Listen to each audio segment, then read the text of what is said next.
հարց համար 32-ը արտահանման աջակցության ծրագրում փոփոխություններ կատարելու մասին հարցը զեկուցող էկոնոմիկայի նախարար Գևորգ Պապոյան։ Համեցեք, պարոն Պապոյան։ Շնորհակալություն, մեծարգո պարոն վարչապետ, հարգելի գործընկերներ։ Այս փոփոխությունը մի փոքր նաև մեր նախորդի որդեգրած մեթոդաբանության մեջ փոփոխություն է։ Եթե նախորդիվ մենք մեր որոշումներով աջակցում էինք ուղղակի արտահանումներին, պտուղ բանջարեղենի, այս դեպքում, պարոն վարչապետ, հարգելի գործընկերներ, վերամշակման նպատակով մթերումների աջակցություն ենք տալիս։ Ինչով է սա կարևոր մինչև մանրամասներին անդրադառնալը։ Սա կարևոր եմ համարում առաջին հերթին նրանով, որ նախ այո, կլուծենք հիմնական խնդիրներից մեկը, այսինքն մենք որ այս պարագայում թզի եւ դեղցին է վերաբերվում, մենք նախ օպերատիվ հետևում ենք իրավիճակին, մեր գյուղատնտեսների հետ կապի մեջ ենք եւ այնտեղ որտեղ որ տեսնում ենք խնդիր, անմիջապես արձագանքում ենք եւ մասնավորապես Սյունիքի մարզում կա բավականին լավ թզի բերք եւ այստեղ պետք է աջակցեինք եւ միևնույն ժամանակ դեղցի բերքը հանրապետությունում բավականին լավն է եւ էլի աջակցության ոլորտը աջակցության կարիք ունի։ Մենք պահպանում ենք արտահանման սուբսիդավորումները եւ արտահանումները շարունակվում են եւ թզի դեպքում եւ դեղցի եւ մյուս պտուղ բանջարեղենների ծաղիկի դեպքում, այս դեպքում ավելացնում ենք նոր բաղադրիչ ամեն 1 կիլոգրամի համար եւ թզի եւ դեղցի մթերման ժամանակ 125 դրամ փոխհատուցում ենք տալիս եւ սրանով ցանկանում ենք նվազագույնը 2 խնդիր լուծել։ Խնդիր մեկը բնականաբար մեր գյուղացիական տնտեսությունների մոտ առկա բերքի մթերումն է, սպառումն է եւ խնդիր երկուսը սա նույնպես կարծում ենք պակաս կարեւոր չէ, մշակող արդյունաբերության զարգացումն է, որովհետեւ եթե մենք աջակցում ենք, որպեսզի այդ ապրանքը դառնա պահածո, այդ ապրանքը դառնա ճիր, բնականաբար նաև ենթադրվում է, որ մրցունակ ավելի մրցունակ գնային առումով ապրանք ենք ունենալու, որովհետև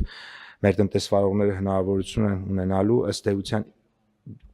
լավ գնով ձեռք բերել, որը գյուղացու համար կարևոր է, բայց միևնույն ժամանակ նաև փոխհատուցում ստանալ եւ դրա հետևանքով ինքնարժեքը իջեցնել եւ արդեն պատրաստի արտադրանք մեր տեղական շուկային մրցունակ գնով առաջադրել եւ արտահանման համար մրցունակ գնով պատրաստի արտադրանք շուկային առաջարկել։ Սա է ամբողջ տրամաբանությունը այս ծրագրի եւ ծրագրի շրջանակում մինչեւ սեպտեմբերի 1-ը, պարոն վարչապետ, մեր կանխատեսումներով շուրջ 3000 տոննա դեղց կմթերվի եւ շուրջ մինչեւ առավելագույնը 400 տոննա թուզ։ Շնորհակալություն այդքանը։ Շատ լավ։ Այո, պարոն Պապոյան, փաստորեն մենք կարևոր է, որ մենք դինամիկ գործելակերպ ունենք եւ շուկայում առաջացած խնդիրներին արագ արձագանքում ենք եւ հիմա մեր խնդիրն է, եթե արտանման հետ կապված խնդիրներ կան, ուրեմն մենք աջակցենք, որպեսզի կոնկրետ դեղցի ու թզի դեպքում չրի արտադրություն վերամշակման շղթայի մեջ մտցնենք այդ ապրանքը, որպեսզի նաև հետագայում նախ պահման համար ավելի լավ պայմաններ են եւ երկրորդը հետագայում արտահանման պոտենցիալը ավելի մեծացնելու համար եւ հույս ունենք նաեւ որ արդեն իսկ մեր վերամշակողները եւ այս ուղերձներն էլ պետք տալ նաեւ ավելի լայն շուկաներում այդ ապրանքները սպառելու կանխավարկածով կառուցեն իրենց արտադրական ցիկլերը եւ մենք հիմա մեր մթերողների միջոցով նաեւ մեր ֆերմերային տնտեսություններին, գյուղացիական տնտեսություններին աջակցում ենք, որպեսզի թզի եւ դեղցի սպառման խնդիրը լուծենք, կարծում եմ լավ տարբերակ է։ Կան հարցեր, հարգելի գործընկերներ։ Շնորհակալություն, ես մի հարց ունեմ, պարոն Պապոյան, երբ որ մենք արտահանման դեպքում աջակցություն ենք տրամադրում, մեր մաքսային մարմինները վերիֆիկացնում են կամ հաստատում են, որ այն ինչ որ հաշիվ ապրանքագրի մեջ գրված է, դա իրականություն է։ Այսինքն այն ծավալի արտահանումը, որ մենք իրականացնում ենք, այդ ծավալի արտահանում իրականում տեղի է ունենում։ Հիմա ուզեմ հասկանամ, ո՞նց ենք համոզված լինելու, որ այն մթերումները, որոնք արձանագրվելու են երկու տնտեսվարող սուբյեկտների կողմից եւ որին մենք աջակցում ենք, այդ մթերումը փաստացի տեղի է ունենալու։ Այս պրակտիկա, շնորհակալություն հարցի համար, այս պրակտիկան մենք նախորդիվ ունեցել ենք, հենց հիմա մթերման process-ը գնում է եւ մարզպետարանների եւ համայնքապետարանի աշխատակիցները այնտեղ են, իրենք եւս մասնակցում են կշռման process-ին, իրենք եւս ստորագրություն են դնում այդ թղթերի վրա եւ մարզպետարանի կնիքը նույնպես հաստատում է դրա մասին, այսինքն պետությունը այդ process-ին եւս մասնակից է եւ հավաստիանում է, որ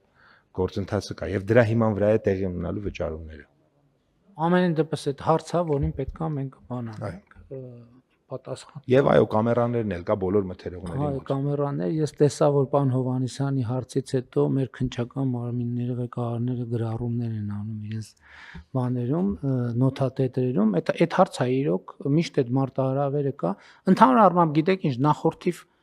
նախորդիվ մենք նաև խաղողի մթերման հետ կապված ծրագրեր ենք իրականացրել, եղել են հաջող դեպքեր, եղել են դեպքեր, որ էլի գնացեք հրական գործեր են դարձել։ Մենք ընդհանրապես կարծում եմ, որ չգիտեմ դրա լուծումը թվայնացումն է, թե ինչ որ այլ լուծում ունենք, պետք է այնպիսի մեխանիզմ դնենք, որ ամեն անգամ նոր որոշում կայացնելիս այդ հարցը զրոյից մեզ համար չծագի։ Շատ կարևոր է, որ մենք ունենանք այդ վերիֆիկացիայի հստակ համակարգ, որը մեր այդ խնդիրները կլուծի։ Ընդ որում մենք շղթայի մեջ պետք է նայենք, որովհետև բուն մթերման խնդիրը չի մենակ։ Մենք պետք է կարողանանք ընդհանրապես հետագծելիությունը սկսած այգուց մինչև հետագայում նաև դրա ապրանքի դուրս թողումը ֆաբրիկայից կամ գործարանից եւ դրա հետագա մուտքը առևտրային ցանցեր կամ արտահանում, այս շատ կարևոր բան է, որպեսզի մենք ստվերի դեմ ոչ թե պայքարելու, այլ ստվերը կանխարգելելու շատ հստակ մեխանիզմ ունենանք։ Համեցեք պարոն Գրիգոր։ Պարոն վարչապետ, մոտավորապես արդեն ասացիք իհարկե, բայց այս հետագծելիությունը իրականության մեջ նաև գյուղատնտեսությունը, եթե մենք խթանենք մթերումը, հետագա այդ ապրանքների հետագծելիությունը մթերման ծավալը ավտոմատ մեծ տվյալները տալու են, այսինքն անհնարին է լինելու շրջանցել, որովհետև պարամետրերը, որոնք թվայնացման այս գրիչի վրա պիտի լինեն, ամեն ինչի մասին են։ Եվ համադրումը ցույց կտա, որ ինչ որ մի մեծ ծավալ կամ վիրտուալ է, կամ սխալ է։ Եվ այդ իմաստով ես կարծում եմ մենք պիտի խնդրենք, որ պետք գործընկերները սրան զուգահեռ այն արտադրատեսակները, որոնք ստացվում են գյուղատնտեսական ապրանքի մթերումից, մենք մոտ ժամանակներում ընդգրկենք այս ցանկերում եւ այդուհետ ես կարծում եմ նույնիսկ այդ մթերման պահին մեր մարզպետարանի ռեսուրսը օգտագործելը անիմաստ կդառնա, որովհետեւ մի քանի ամիս հետո պատվիրված կոդերից երևալու է, որ դա իրական մթերում է թե վիրտուալ։ Դե այդ խնդիրը կոնկրետ ոչ այդ դեպքով, բայց ես արդեն առաջադրել եմ, որ այս դրոշմավորման համակարգը մենք մաքսիմալ պետքա տարածենք։ Եվ դրոշմավորման համակարգի հետ կապված, եթե մենք հարցեր ունենք, հարցեր միշտ էլ ունենալու ենք ամեն ինչի մասին, բայց դա չի նշանակում, որ մենք պետքա նստենք, սպասենք, այդ հարցերի պատասխանները լինի, նոր մենք գնանք առաջ։ Համակարգը պետք է առաջ գնա եւ ելի ասում եմ, տեսեք, մենք նաեւ պետական եկամուտների այն բավականին լավ եւ տպավորիչ աճերում այս դրոշմավորման համակարգը ամենավին էլ երկրորդական դեր չունի, որովհետեւ մենք չենք պատկերացնում, մեզ թվում է թե լավ դե մի հատ ջուր է կամ մի, չգիտեմ, ինչ որ ապրանք է 100 դրամ արժի կամ 200, բայց այդ 100-200 դրամանոց ապրանքներին 100 հազարավոր կամ երբեմն միլիոնավոր օրինակներ վաճառվում են եւ նրա նույնիսկ մի փոքր հատված ստվերից դուրս բերելը մենք այնքան է արտահայտվում, որ մենք ստեղ զգում ենք պետական եկամուտների աճը։ Այդտեղ էլի եմ ասում 27 թվականի հունվարի 1-ից մենք այդ մաքսիմալ բանը ծածկույթը պետք է ունենանք։ Հետո հարցեր կան, ինչ ոնց որ նախորդող շրջանում էլ են հարցեր են եղել, մենք գնացել ենք նաև որոշում ենք կայացրել, հետահայաց որոշումներ ենք կայացրել,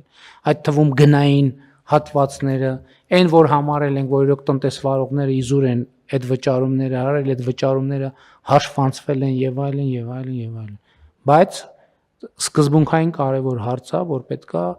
ստվեր պետքա չլինի։ Սա մեզ այդ հնարավորությունը տալիս է։ Կպարզվի ավելի լավ համակարգ կա, որ ավելի լավ։ Մենք ոչ մի բանով սահմանափակված չենք։ Իհարկե որոշակի պայմանագրային պարտավորություններ ունենք, ժամկետներ կան, բայց ստեղ էլ մենք պետքա տեսնենք եւ լավագույն առաջարկից պետքա օգտվի պետությունը։ Բայց որ պետք է բացարձակապես ամեն ինչը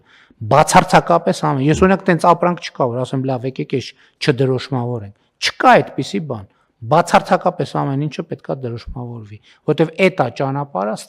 ստվերին վերջ տալու։ Համեցեք։ Շնորհակալություն, պարոն վարչապետ, շարունակեմ թվայնացման թեման։ Ես նշեմ, որ մեր սկսել ենք խաղողի արժեշղթայից եւ այդ ծրագիրը բավականին լավն է, բոլոր գյուղմթերքները ժամանակի ընթացքում կավելացնենք, ծրագիրը արդեն պատրաստ է, հիմա ընդունում հանձնման process-ի մեջ ենք, պետք է նախարարությանը տրամադրվի եւ մենք պլանավորում ենք, որ 2027 թվականի խաղողի մթերումը հենց այդ տրամաբանությամբ էլ պետք է լինի, ամբողջ պայմանագրերը, մթերումները պետք է լինեն նախապես ծրագրում եւ թվայնացված։